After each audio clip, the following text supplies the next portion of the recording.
This is the ABQ Business Podcast with your host, Jason Rigby. Each week we'll interview visionary business leaders to inspire the creative power and spirit That's in every entrepreneur. discussing strengths, weaknesses, strategies, systems, And the problems we can all solve together. for a new future for local small business. Hi, this is Jason Rigby, the Albuquerque Business Podcast, and I have a returning guest. So, do you are you any relation with the seasoning salt?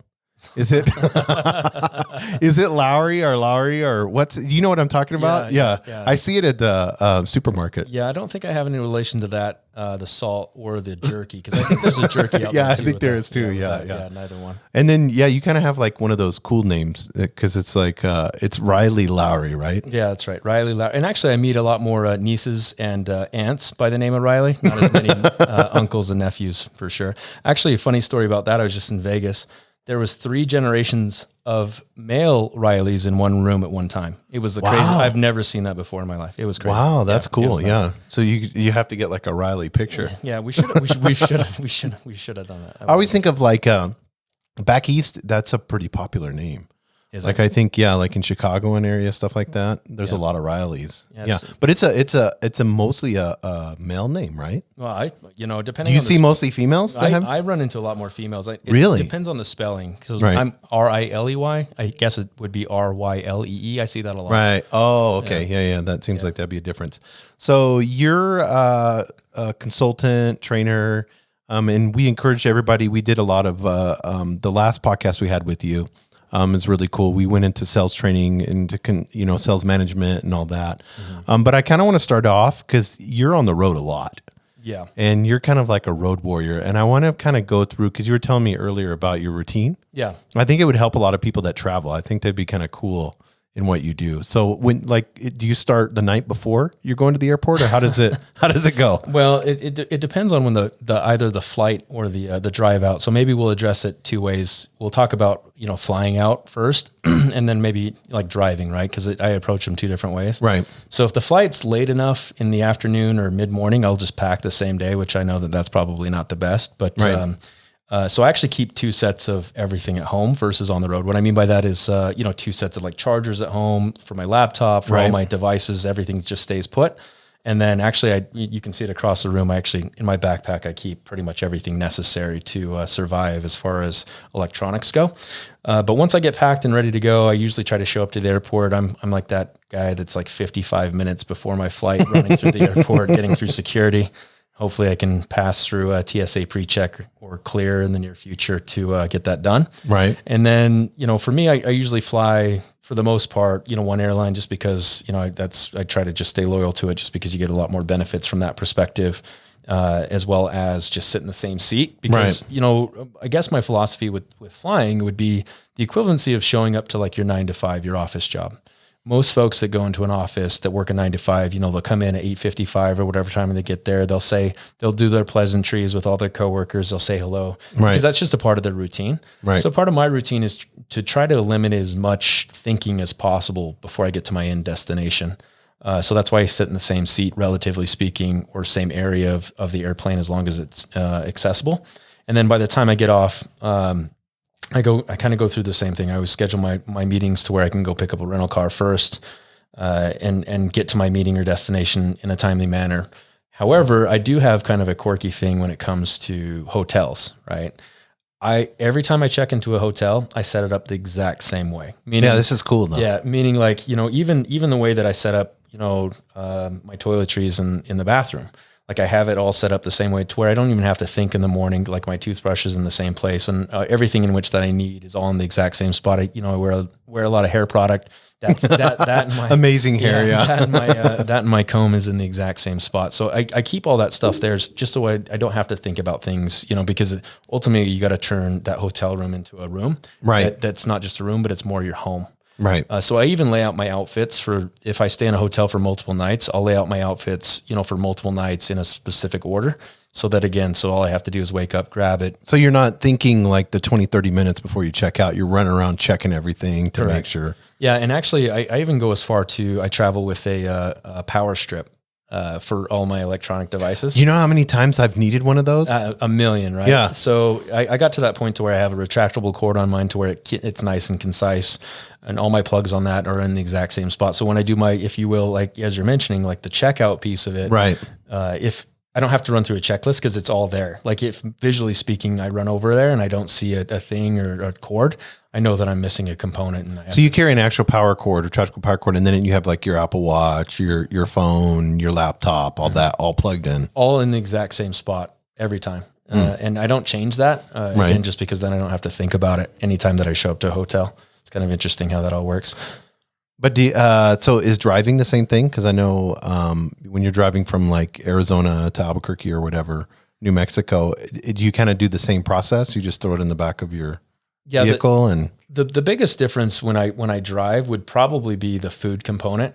Meaning, like I actually pack meals that will sustain me on, depending on how many days I'm on the road. Right. So I pack a little chest of food, based on a calorie intake to make sure that kind of stays in shape. Just because typically speaking, when I drive, it's harder to work out or get a workout in on the road. Just because you're usually on the road for, 10 to 12 hours on top of working, 4 to 6 hours at a time, depending on your destination.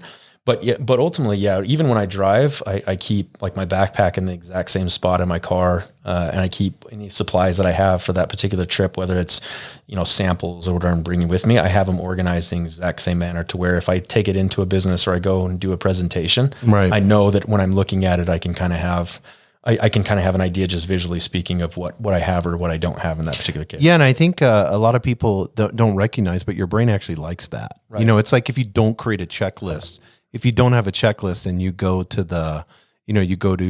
Smith's or Walmart or wherever, you'll forget something. Right.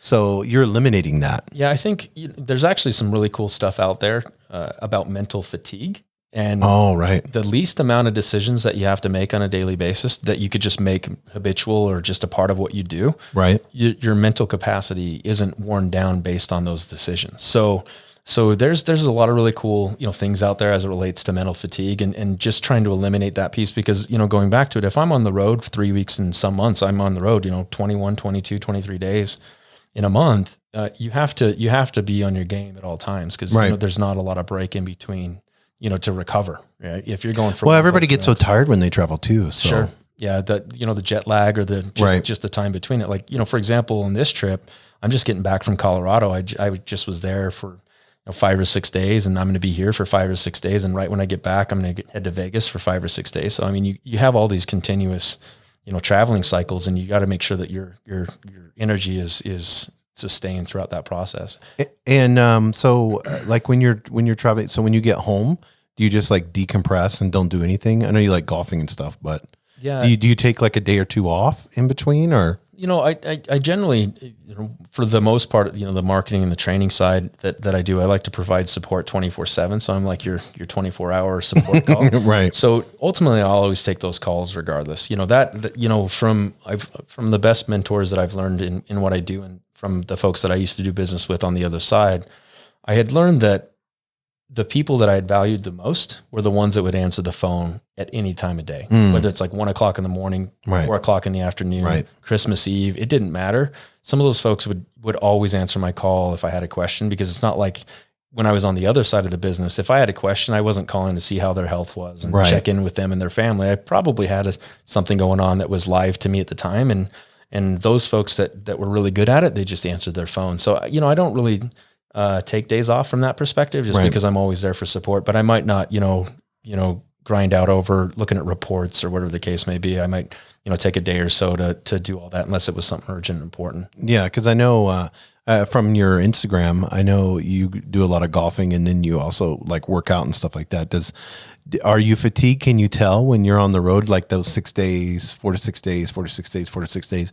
Can you tell with your workout routines and stuff or? Yeah, that piece of it, that's a good question. That piece of it is 100% correct. I can tell you, definitively speaking, right when I get back, my workouts are probably the worst for those few days, just because, the energy level is a little bit lower. Right. It's harder to, I like to cycle indoor, and actually I like to road cycle too. That's really good to kind of clear your mind, if you will, but I can't ride nearly as long, regardless if my cardio feels good, just my body just won't allow, that perspective. Even if I push through it, I've been an athlete my entire life. Right. But I could just tell when I just need to just stop and relax a little bit. I would say more physically speaking, I get drained than I do mentally speaking. Oh, okay. Yeah. So it's the physical wear and tear of the travel. Yeah. And I think part of that, to be honest with you, is going back to the start of the conversation, is that decision-making process. I try not to, it's always funny to me, like, if I go to have lunch on my own, for example, I'm a huge fan of just when the waiter or waitress shows up, just asking what they would eat. Right. And then them saying, well, I would eat this. I'm like, great, just go ahead and bring that. Makes it super easy on me. And then I can go back to focusing on what I'm doing, regardless if I like it or not. A lot of times I'm not there to eat, for taste. I'm there to eat for, just to get the nutrition piece. But if I can eliminate those decisions throughout a day, I will, just because then. So that's what you're saying. The physical part you can't eliminate, but but the mental, that's where you can still have that mental capacity to be able to answer the phone calls and. Right. Yeah. I mean, physically speaking, it's going to take a toll no matter what. And obviously you have to do some things that, more in the self-care piece of it to get you to where, you kind of recharge those batteries. Cause no matter how long your charge on your battery is, eventually you're going to have to recharge it no matter what. Yeah. No, that's cool. I like that. I know that's going to be a help to people to start, maybe they can, I know for me, when I travel, I haven't got to that point, but I'm going to try that. Like when I can sit there and, put everything and keep everything in the same. So do you have like your, like your little shave bag or whatever? So you keep that all stocked at home and it's the same, you keep it probably in the same place, in the closet or whatever. So I kind of take it a step further. So I keep whatever stays there. But whatever I travel with, I actually have a bin backed up with even my travel stuff. So when I go through and run through my little inventory in my travel bag for my toiletries, for example. Oh, you have a bin of the stuff. I have another bin of the travel supplies. So just imagine you go through your local grocery store and you see all those little bins with like travel supplies. Yeah. I pretty much have all those just chilling. And anytime I feel like I'm getting somewhat low, I just restock again, because then anytime I start running low, I just throw a couple in my bag. See, that's a great idea. You could buy those little plastic, with 6 drawers or something like that, and put those somewhere and then have them, in a little closet or something. Yeah, I have 4 bins that have the majority of the stuff that I use on a regular basis. And you just buy the same stuff over and over again? I would say the only thing, which is, I guess I shouldn't say this on your podcast, but the only thing that doesn't travel with me from home to on the road would be which I can kind of keep in my possession wherever, is my cologne. Right. Just because I don't want to buy multiple bottles of cologne. That's just me. But so you take the cologne from my travel bag and put it back at home. And put it back at home. Yeah, vice versa. Yeah. Yeah. Yeah, that's interesting. It's funny because on the sell side of things, remember back in the old days, it would be, I think you're younger than I am, but it was always like what cologne you had on and how you always smelled like, you would get near salespeople and they would smell like cigarettes and cologne. Right. And some type of cheap gum or something. Yes, yeah, exactly. Right, that's funny. Yeah, it was always that way. Right. One of the things that we were talking about before, Aaron, I kind of want to get into this because I think it will be interesting for everyone, because we'll get in, I think it'll tie into sales and all that. But this is going to pertain to everyone. So whether you're a manager, whether you're a CEO, a CFO, it doesn't matter. Maybe you're a scientist at the labs or something. I had somebody tell me that the other day that they listened to this. There's something that I think is going to be kind of controversial, and I love it because that's what I like on my podcast that you were talking about, and you've been kind of said you've been brewing on it. Yeah. And I know when it's especially dealing with millennials and employees, but this is something, and it's the hashtag self-love, right? Yeah, absolutely.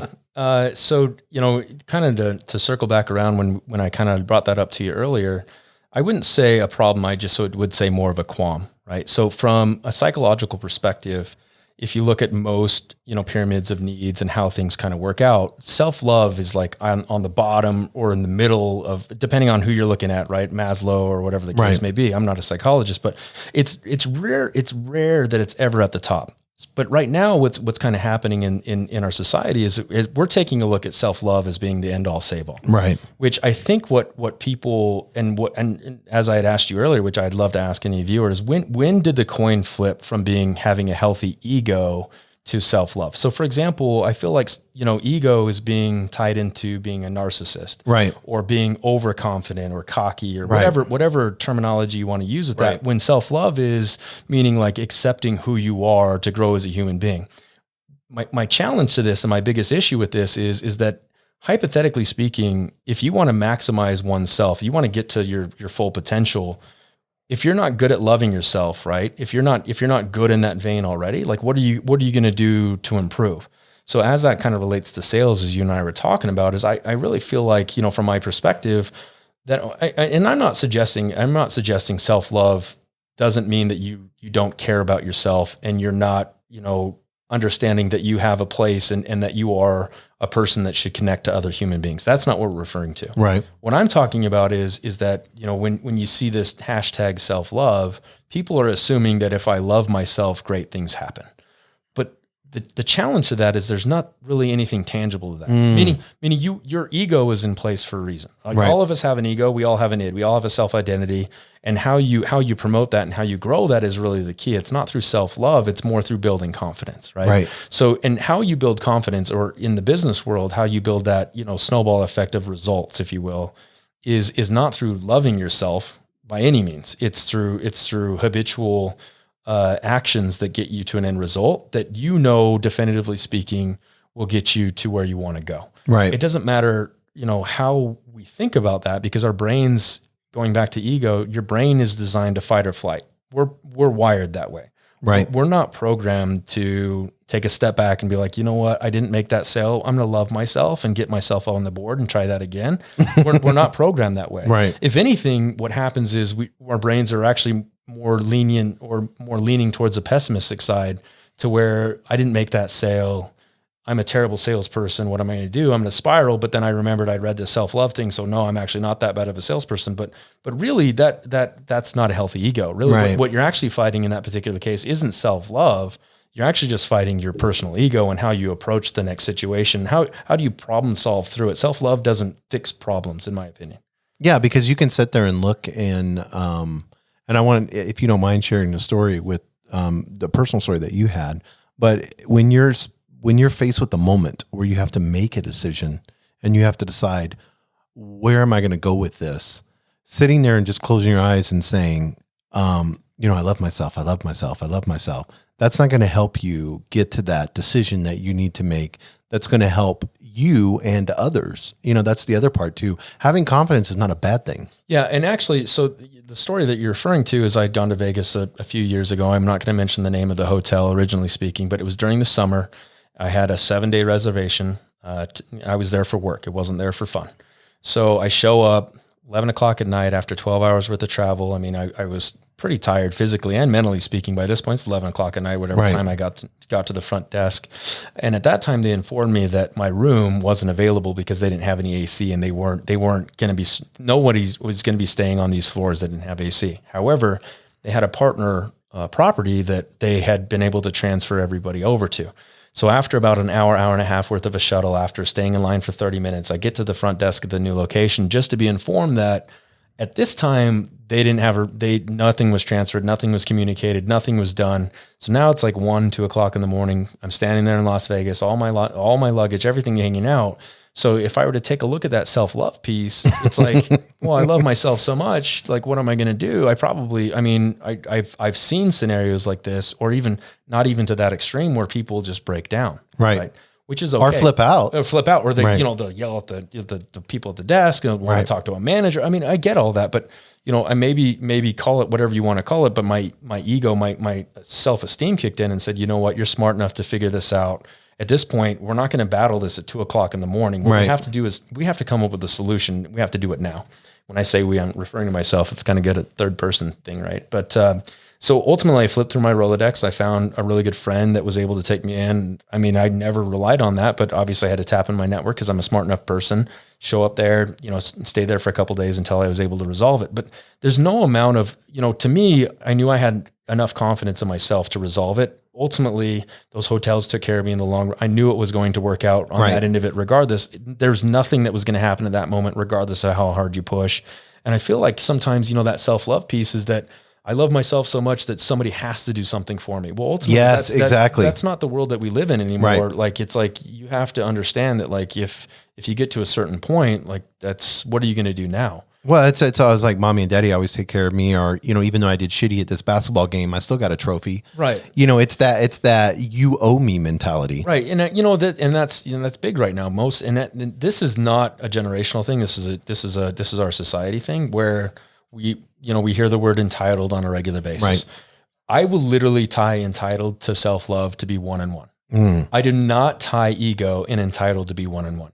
They're not equals. Meaning your ego is designed to help protect you from the world that we live in, to allow yourself to be confident, to grow that piece of your brain, just like a muscle. I mean, you'll hear that everywhere. But what's interesting about it is even some of the folks in like the self-help world, like Tony Robbins, I don't know if I can name drop that or not. He never says that he's a self-help guy. He just mentions that he more or less helps people align the tools they already have to maximize who they are as a person. Yeah, he helps them realize the tools that are in them. Correct. And there's nothing there that says self-love. It's like, if I walked outside right now and somebody said, "Oh, your hair's terrible. Like, why do you have such long hair?" It's like, well, because I want it. Like that's not self-love, I guess. To me, it has nothing to do with that, because ultimately the definition of self-love to me doesn't make any sense, right? Meaning that's what your ego is in place to protect yourself. Right. Your ego is in place. Well, why has ego turned to be so bad now? Well, I think going back to, that original part, I think a lot of folks look at it as being cocky, a narcissist, meaning that, so ego is not meant to inflict harm onto other people. Right. We don't have egos to inflict harm. That's human nature. Unfortunately, that's a part of the human condition. If somebody has malintent, you're not going to stop that, whether it be mentally speaking, verbally speaking. And I would never condone that by any means. However, I feel like a lot of times if you were to walk up to somebody and say, "Hey, I have a really healthy ego," their initial response would be, "Well, you must be overconfident. Like, what's your deal?" Right. Right. Versus if I walk up to somebody and say, "Hey, like I have a lot of self-love," I'm like, "Oh, that's so cool. Like you're woke." Like, I've talked about this multiple times on the podcast, so this is great. Yeah, this is like perfect conversation. So even if I were to buy in the fact that you're woke, meaning you're aware, you're self-aware, right? To me, then ego is the action behind the self-awareness that gets you to a better place as a human being. Self-love keeps you there, saying, "Well, I know all about me and my feelings." Great. Now, what are you going to do with that information? Right. Well, I'm just going to avoid all the bad things. How is that possible? So if you drive a car, if your philosophy is you're going to avoid all the bad things, you're on I-25 out here in Albuquerque, you're going to avoid all the bad things. How do you control a traffic jam and people driving out of control? How do you control that? Right. Like that's not in your control. So self-love says that I know who I am, but I'm going to stay here because I identify my feelings and I understand how I feel about myself, but there's no action behind that. Like, right. What does that mean? Like you wake up and say 5 things in the mirror that is helpful, which I don't disagree with some of those things, whatever you feel like you have to do to help build that confidence. But that ultimately then goes back to what I just said. That's your ego kicking in saying, I'm actually growing that muscle as an ego to where if I get that phone call, and if anything, what we need to do is identify that we have healthy egos, especially as salespeople, and we accept the fact we're going to get told no. Like we have to accept that in advance. Like somebody's going to tell me no, I'm going to be around bad things in my life. Those things I'm going to get left high and dry at 2:00 a.m. in Las Vegas, standing there with luggage. I'm going to get left high and dry. If you travel enough, those things are going to happen. Right. If you drive a car, you're going to get a flat tire. Matter of fact, I used to have this philosophy, and I don't know if we talked about this last time, but one of the things I used to talk about with like your mentality behind this is that if you don't want to deal with a flat tire, right?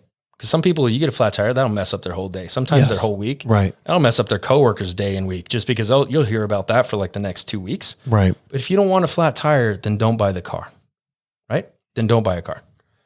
But if you don't buy a car, then you use, say, public transportation. If the public transportation is late and that makes you late for work and you're mad about that, then don't do that. Then don't have a job. Yeah. Then ride a bike. Then if you don't want to deal with that, then walk. If you don't want to do, then ultimately you're not dealing with anything. Right. So you're actually not developing that relationship, if you will, with yourself, i.e. self-love, to be healthier, to have a healthier ego. Well, I think that's the problem, what we're facing right now, because people are saying, I don't want any discomfort at all. Right. I mean, that's what our society is built on with consumerism, materialism, and all that. But it's to the point now where with social media, we can use it to say, I identify with this group, and anybody that does not identify with this, right, at the point of, persecuting them or, telling, you have people screaming, you're wrong. Right. I saw the other day, it was really interesting. There was this college kid and just screaming, and I'm not left or right or whatever. This isn't a political thing, but there was these Trump supporters that were there at a college, and then this kid was sitting there screaming bloody murder, that they were fascist Nazis. Right. They should all be killed. Right. This kid that's screaming bloody murder in their faces and looking at them, whether you agree or disagree with the political side of things, that right there shows you that person has probably been babied all their life. Right. I mean, we see this on the sales training side of things. Has probably been babied all their life, has had everything given to them. Right. And they're at this point now, they can't handle struggle. Right. They can't handle when there's something that is in front of them that's controversial. Like you said, they can't handle a no. Right. And that, ultimately speaking, I guess, like, to me, if using sales as the analogy, if, in a way past life of mine, I was around one of the best sales professionals I had ever met in my life. And he used to always say, when we'd go out to do our thing, I got to go out and get some no's in my face. Yes. Like he would get excited about he's like, I just want to go out and get some no's. Right. Cause he knew the whole thing about, for every no, you're just closer to getting to a yes. Right. Yes. So I get that piece of it. And that's where I guess like the self-love thing has been kind of chewing at me a little bit, is because I find it interesting, as it relates to social media and in our business world, because if you're an influencer, if you're a sales professional, or if you're a leader, you don't get to that point. Right. Unless you ultimately have a healthy ego, meaning you're confident enough in your ability to share your message. You might not be doing it because that's your end result. That's not your goal. Maybe some influencers and maybe some leaders didn't set out to be like, it's not like you woke up, at age 12 and wrote a dissertation about being a leader your entire life and taking a group or an organization to the highest level. But what happens is just over time, as you build that muscle up and you deal with all the adversity that comes along the way, your ego is what kicks into gear. Your ego is what helps you get through those tougher times, not self-love. It's not like, hey, you know what? I just lost a multi-million-dollar deal. I'm going to go back and love myself because I'm still a really good person. It's like, no, dude, what's going to get you through is your ego, right? But I think it's also sitting there and having that self-reflection and turning around and saying, I didn't do good enough. That if I would have sat there, where was in my presentation? Where was there holes in it? Why were they tuning out after 3 minutes? And that's where I'm going to blame you for it, because I'm loving myself. I'm going to blame you for it instead of taking personal responsibility. So maybe let me make that. That's a good point. That maybe I want to make sure that I hit home here, is that I'm a huge fan of self-love from the perspective of what the core belief is that I'm okay with myself and I'm good at what I do and I'm all right and I'm loved and I'm a great person. But I'm also a big fan of self-awareness, right? Right. Meaning I know what part I played in this and I know what I need to do in the future. Yes. I'm going to analyze it and I'm going to make sure that I do better in the future. And self-care. I'm not delineating between those three or anything in that vein. You're talking about the viewpoint of this bastardization of self-love. Correct. I'm saying anything that has to do with self, whether it's self-love, but you have to have that all in the same level of the process. I'm saying self-love is not the end all save all. I would put self-love at the same level as self-awareness, self-care, and anything else that you're doing to constantly improve oneself, to ensure that you're moving to the next level, meaning you're feeding your ego. Ego is the action behind all of those things. Right. Ego is your self-identity, or the id is your self-identity to get you to where you want to go. And that's the healthy mindset, right? It's like, if I choose to go out and compete in your terms, and if I go out and compete in a basketball game and I lose, I don't expect to be congratulated for losing. Like that's not an expectation, because honestly speaking, one, I'm not going to lose. That's just my philosophy. I'm not going to lose. Two, if I did for whatever reason on the off chance, I'm not going to be okay with it, because like you're mentioning, like I'm going to go back and analyze it and make sure that in the future, when engaged in that competition again, like I'll ensure that I take the right measures, because I'm competitive with myself enough to where I want to be the best I can possibly be to get to the next level. But again, I don't think that that's self-love. That's actually exact opposite of self-love, meaning like what no one talks about in self-love, that you should be competitive with yourself to get better. They just say that's what be happy with who you are, and accept, that there's things that are out of your control, which you should, but ultimately speaking, we should definitely put ourselves in more adverse situations than possible. Actually, I put a little post out on, I think it was Facebook. I'm rarely on there, But I put a little deal, which actually was kind of interesting, kind of entertaining to me. I put on there that I choose to make things harder so that it's easier in the future type deal. Right. And somebody's like, what does this even mean? You want to make things harder to make it easier? I'm like, Right. absolutely. I want it to be as difficult as possible, because then in the future, I'm guaranteeing I'm running the same thing again somewhere, because unless I break the chain of events on my side of it, which is still a hard thing to do. Right. Habits are hard to break regardless of who you are. So going to the gym, for example, I'm going to make it as hard as possible. Every day I want to be sore. If I'm not sore, you're probably not, Right. you're not growing as a human being. That's just an example. I'm not going to go to the gym just to say I went to the gym, right? I'm not going to go do a workout just to say, hey guys, I worked out. Great.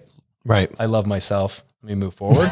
I'm going to go to the gym to make it as hard as challenging as possible, to ensure that I'm growing as a human being. I mean, that's my biggest qualm with self-love is I feel like it's an acceptance of, and I think you said it earlier, acceptance or an excuse to be average. Yes. Right. It's okay to love yourself with who you are currently speaking. Well, I don't know. Is it? Right. I mean, the world's evolving around you. Like, interest rates are going to go up 3% every year. Is it really okay to be who you are? Like, I know I'm not saying that the monetary thing is that, but the very funny thing I learned from one of the guys I worked with a long time ago.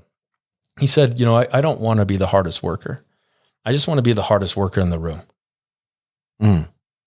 So he would look in a room, doesn't matter what room he was sitting in, and he would evaluate himself against everybody sitting in that room. Am I the hardest worker in this room? That's what he'd ask himself every time he showed up to a conference, to a call or whatever. And even if it was him to a consumer client or guest, he would ask himself, am I outworking this person? That has nothing to do with self-love. Right. I guess maybe, unless I'm understanding self-love to be different. Yeah. I think that I think, I think it's the ability to be able to look at yourself and say, and to have honesty instead of looking at like the self-love culture now that you have, that you're seeing, is they're being dishonest with themselves, because in the end you have to, if you're saying a no really wasn't a no, and then you're turning around and shifting the blame to something else, then you're just playing. It's just the self-love becomes a victim mindset.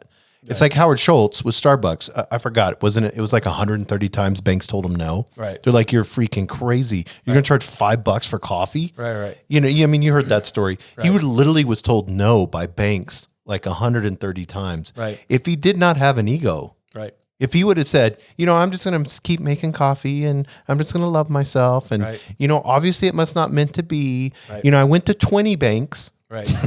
Yeah. It's actually funny you say that because, I know that there's a lot of stories out there. I actually used to use this in sales training, but Dr. Seuss was the same thing. He went to 28 different editors before he got to his yes. His 29th was his yes. And that's all through life. And that was back in the day when you actually had to knock on a door. Yes. And you had to walk in, you had to open the door. You had to sit at the desk. You had to face to face somebody tell you that your work is just terrible. Like that's a totally different level. Now emails, credit apps, whatever you do, as far as, it's all digital, but that was back in the day when you had to go with your little suitcase full of books that you wrote, and you had to sit there with somebody and them tell you that your work was terrible. And then he went on to sell, half of 500 million copies. As far as kids' books, he's probably number one. Yeah, it's crazy numbers. But that's persistence in that. And maybe, again, I would hate to say that, everybody that believes in self-love, turns that into that piece. I wouldn't go necessarily down that road. I would just say, at least if you're going to say that piece of it, from a logical standpoint, define what self-love looks like. Right. And if it's tied around a result, that doesn't make any sense. What I mean by that is this: you can't possibly love yourself if you only celebrate your wins. Right. So if my definition of self-love is I love myself every time I make a sale, then that means every time you don't make a sale, you don't. And that's what, 80% of the time? Well, yeah. It's like, yeah. In my profession, it's like 10 or 15. Right. You're making a sale 15% of the time. So exactly. That means 15% of my day, I love myself. And the other 85%, it's like, I don't love myself. See, and that's where I get so confused about that, because I haven't read a definition that resonates to me as it results to getting a result. Right. like so now that you have that information about whatever your definition, if your definition is I love myself because I accept who I am and I'm okay with who I am as a human being, great. Now, what are you going to do with that information? That's what I want to know. What's the follow-up to self-love? And that's why I think my biggest qualm to it is that if you're just running around saying self-love and everyone should just accept it and, you know, and all these other things that are happening in our today's society, that just doesn't make a lot of sense to me. And actually what happens is, you know, with our, you know, everyone's super gritty with their keyboard and, you know, and their laptops and their phones, you know, as far as sending out messages. And I think the current term is shade or whatever, right? Right. But ultimately speaking, none of that really matters in the long run if you have a healthy ego. I mean, that's what gets you to where you want to go. Yeah, you have to have, you have to have ego or you would die. We wouldn't have mankind if we didn't have ego. Right. Yeah. So, I mean, it's to sit there and say you have no ego, you know, that is, I don't know if you've ever, the Stoic philosopher that's out now, Ryan Holiday, I don't know if you ever heard of him. He wrote a book and it's kind of play on words. It's called Ego is the Enemy.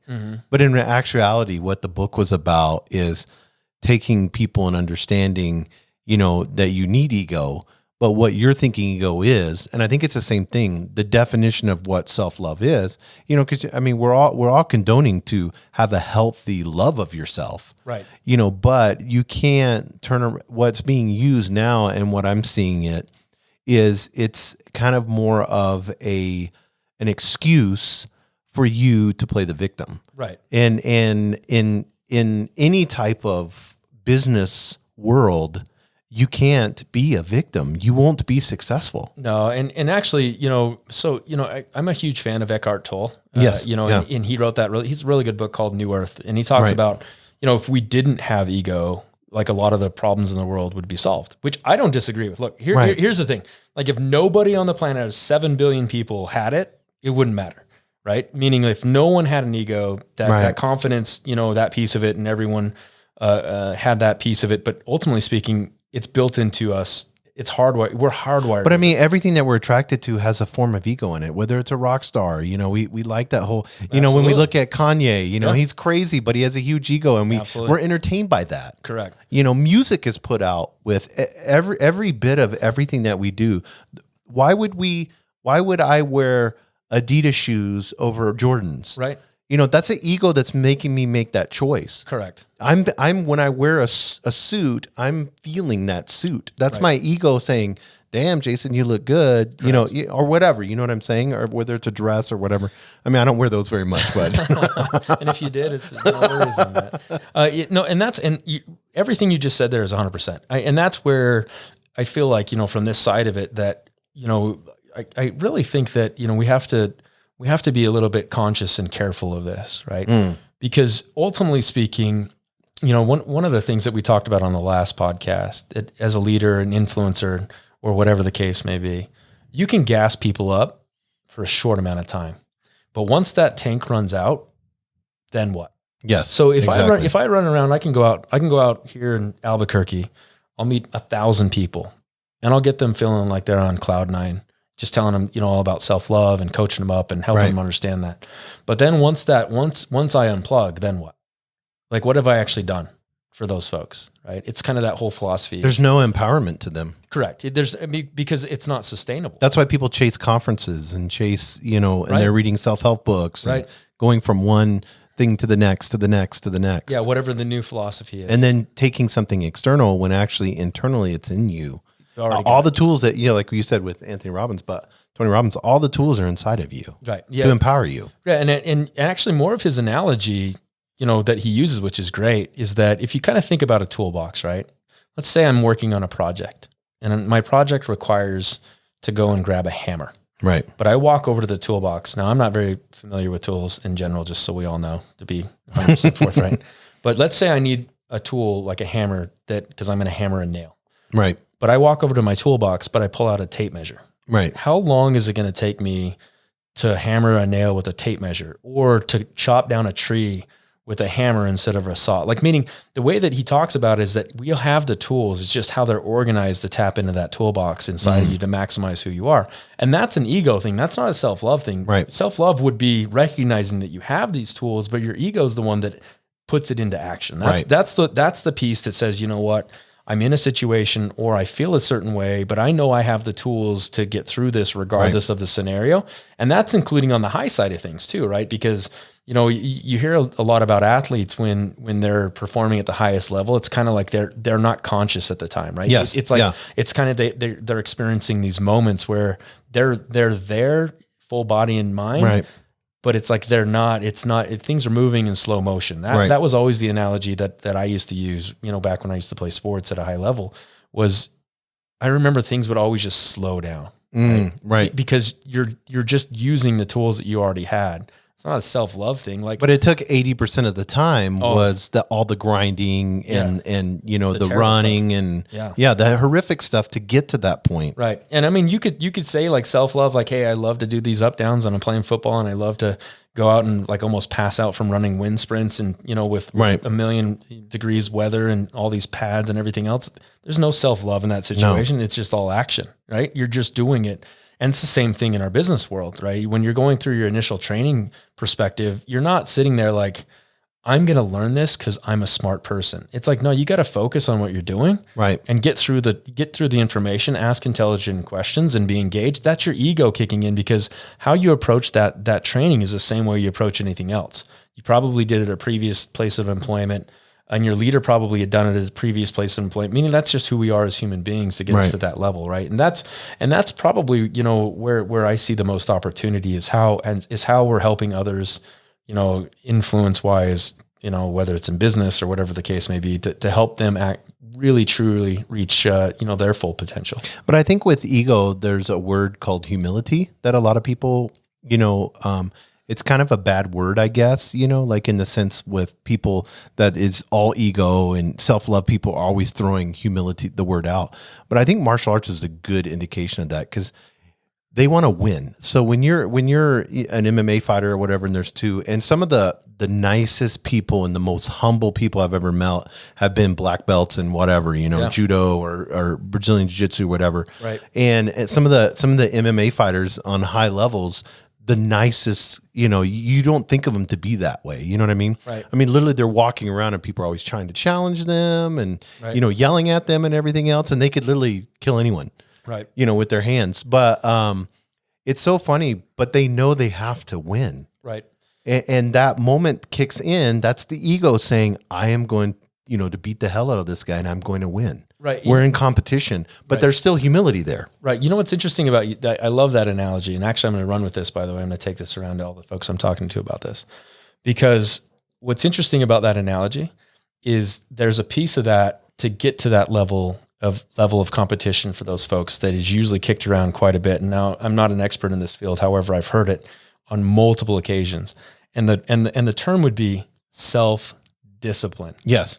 Right. Not self-love. Like there's no amount of self-love that's going to get you to where you can learn how to like compete at like an MMA level, like at the highest level. Like you can love yourself all you want. That's not going to help you when you get in that octagon. Right. But self-discipline for sure, to get you in shape, to learn, you know, the behavior, to learn the move, to learn, you know, the sport itself. It's the discipline side. Yeah. Deontay Wilder the other night wasn't sitting there in the room saying, you know, I love myself. I love myself. No. He knew that, I mean, he eventually lost, but he knew Tyson Fury was, I mean, you could see it in his face. Right. You know, and so there was that focus, that concentration, that seriousness of what type of battle he was going to face and the training that he had to do to be at that high level. Cause you know, that's the part that I like about your brain is so smart. It knows if you're bullshitting or not. Oh, absolutely. Like he knew I should have trained harder. Absolutely. You know, on sales, it's like, I should know the product more. Absolutely. They asked me this question. I seem stupid. Right. Now you can say,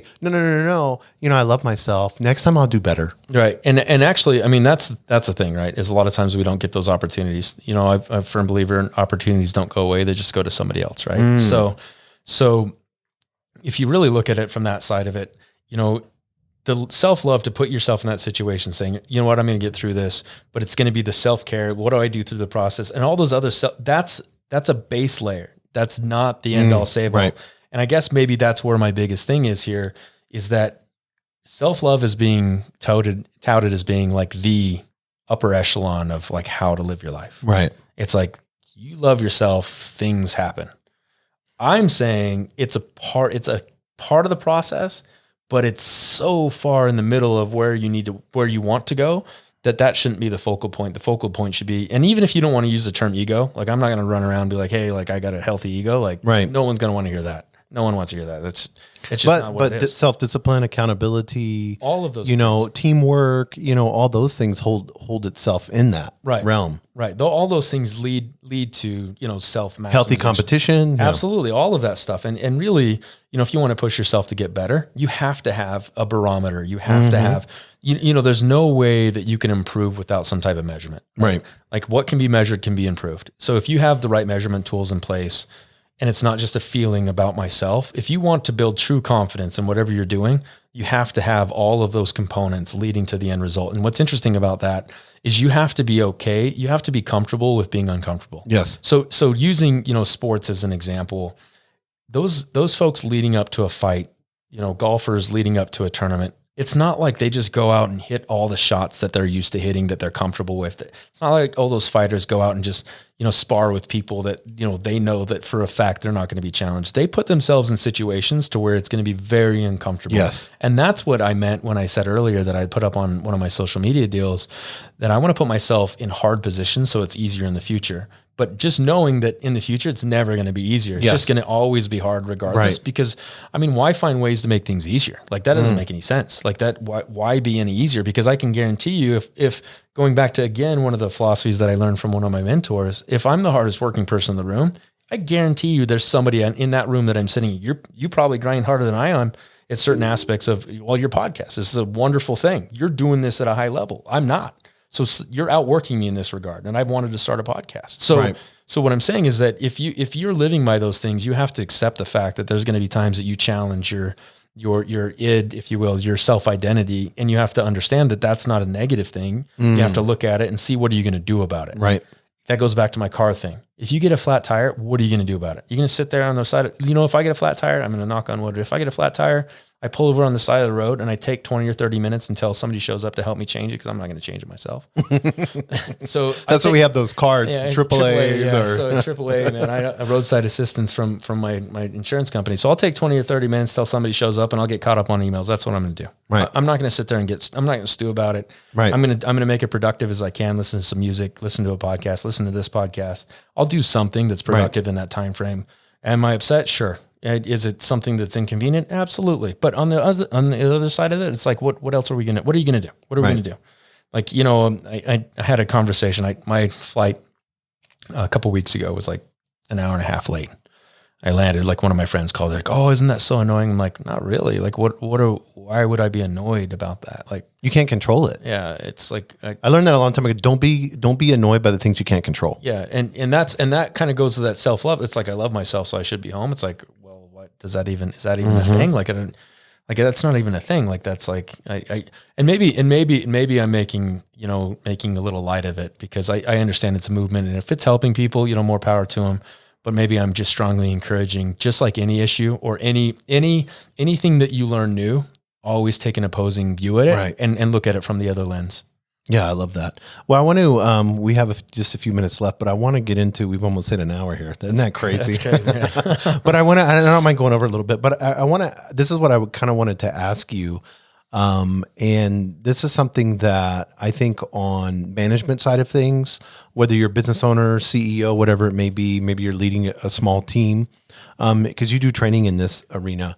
And this is something that I was talking to a group of managers the other day, and they had brought this question up when they get stale, or when they're grinding the day in and the day out, and they feel like they're not doing justice to their sales team, or they're not doing justice to who they're working for, because so many people get, and I've been there, so many people get where you have to and then this goes with the self-love thing and all of this self-discipline, but how do they pull themselves out of the rut? How have you seen, with your consulting and training, when you see somebody or an organization and maybe they've just kind of been complacent? Yeah. How is that ability? Because I know there's somebody out there that's gone through this, because we've all gone through it. Yeah. How do they get themselves to that level where they know that they're operating where they should be? Yeah. So I think the first step of that is take a look at your commitment to the process. So if you're kind of just operating at status quo, maybe you're operating at that status quo because you're missing a step in your process somewhere. So if your culture believes that you're supposed to do A, B, and C, maybe you're executing A, maybe not so much B, and maybe slightly C. Right. So maybe take a look at that first and foremost. So you're saying go through your process of what you do day in and day out, and then grade yourself on those. Yeah, do that. That would be the first step. That's good. And then the next step would be is identify yourself in that process. If you're the leader, identify yourself in that process and what is really your strength. So for example, if I've got a 3-step process going back to A, B, and C, and I'm looking at A, B, and C and us and myself and a team, and this is where we kind of fall in A, B, and C. Right. In A, B, and C, what do I do best? Right? Where in A, B, and C do I do best? How can I love myself? Right. Where am I the best at loving myself? And what I would say for the quickest lift of result is wherever you fall in, let's say you fall A, like, I'm really good at A. Well, I'll run out and I'll execute A, meaning I will throw 100% attention on A. If I'm the leader of a group and I've got a small organization, big organization, but I'm really good at A and I'm focused on A, B, and C, I'm really good at A, I'll run out and I'll educate myself at a much higher level on A, and I'll just do that for the next 2, 3, 4 weeks, whatever the case may be, whatever my cycle is as far as the process. Yeah. So if I'm at a 6 right now, how do I get to a 10? I just want to get to a 10. I love this part. I love A. I love it. Like A is my cup of tea. Right. But in the interim, find somebody on my team that's really good at B and find somebody on my team that's really good at C, and have them go out and empower them to help me gap those two until I can get better at A. And then ultimately all ships should rise at the same time. Yeah. That's so great. Yeah. Cause I think a lot of people don't look at the process. That's interesting. Yeah. So, because ultimately if your business has been successful before in the past, right. Not to say that if you're not constantly evolving and getting better, you're gonna get left behind in the times nowadays, especially. But a lot of times that has to do with technology. It's not so much about even your process. Believe it or not, if you're a really good plumber, you probably have a really good process. It might just be your technology, like how do people reach you, marketing, so on and so forth.